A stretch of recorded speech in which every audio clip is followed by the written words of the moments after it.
film opens with the definition of pulp and cuts to the two restaurant robbers, including Tim Roth as Pumpkin, who is a cop as Mr. Orange, like a pumpkin, in the last film. Also similar to Reservoir Dogs, it opens at a diner where the characters are presumably eating breakfast. The pair, which also includes Amanda Plummer as Honey Bunny, are crucial to the main message, which is about recognizing when divine intervention has occurred, and then the choice to be a better person after.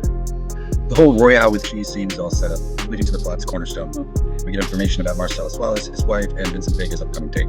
Afterwards, we are presented with the back of Mr. Wallace's head as he explains to Butch that he shouldn't let pride get in the way of money and informs the audience that Butch has a moral dilemma as well. Should he go down in the 5th round or not? Vincent and Jules enter the scene with different clothes and the briefcase. Here, Butch and Vince have a face-to-face moment that ends up being brilliant foreshadowing. Next, we learn Vince is a heroin addict before the date with Mia. Here we get a sneak preview of the Kill Bill plot, a cameo from Mr. Pink, Steve Buscemi, and a cool dance. Vince deliberates the moral quandary before him in the bathroom. The audience knows at this point that Mr. Wallace is not a person to mess with, but also that Vince is hitting it off with Mia. Merely debating the moral dilemma is almost his downfall as he returns to find Mr. Wallace overdosing and she barely survives, but only because Vince stabs her in the heart. Now for Bruce Willis as Butch in the film's second act. Opening with a brilliant monologue by Christopher Walken, this scene establishes why the gold watch is so important to Butch, which is the crux of the middle part. The next scene is probably the weakest of the film with Butch and Esmeralda, but we learn the main character did not go down in the 5th as he was supposed to, killed the other fighter, and doesn't feel bad at that. Also, Vince makes a small appearance without Jules, which will be important further along. And we learn that Marcellus Wallace is on the hunt for Butch.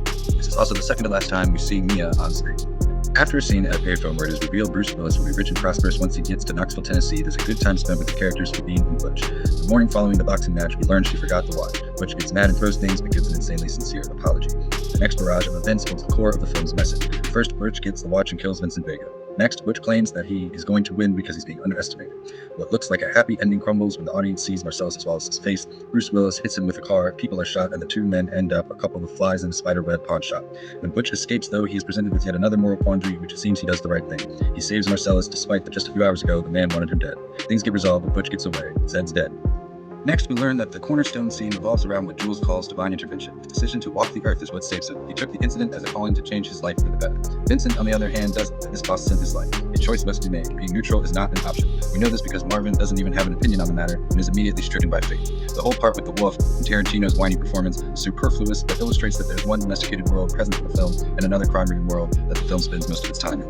Marcellus and Mia also have their final scene when Jules gives Mr. Wallace a call. Finally, we arrive at the diner in which we began. The message of the movie is clearly stated by Jules to recognize an act of God as a message to correct one's own moral compass. Then, Honey Bunny and Pumpkin re-enter the movie and encounter their own divine intervention. Samuel L. Jackson states that when noting that he is not killing them because of the events that transpired earlier that morning, he lets them live. We do not know whether Honey Bunny and Pumpkin will choose to correct their lives after facing a divine intervention. This is why some speculate that what is in the briefcase is the human soul, or a representation of the divine in physical form.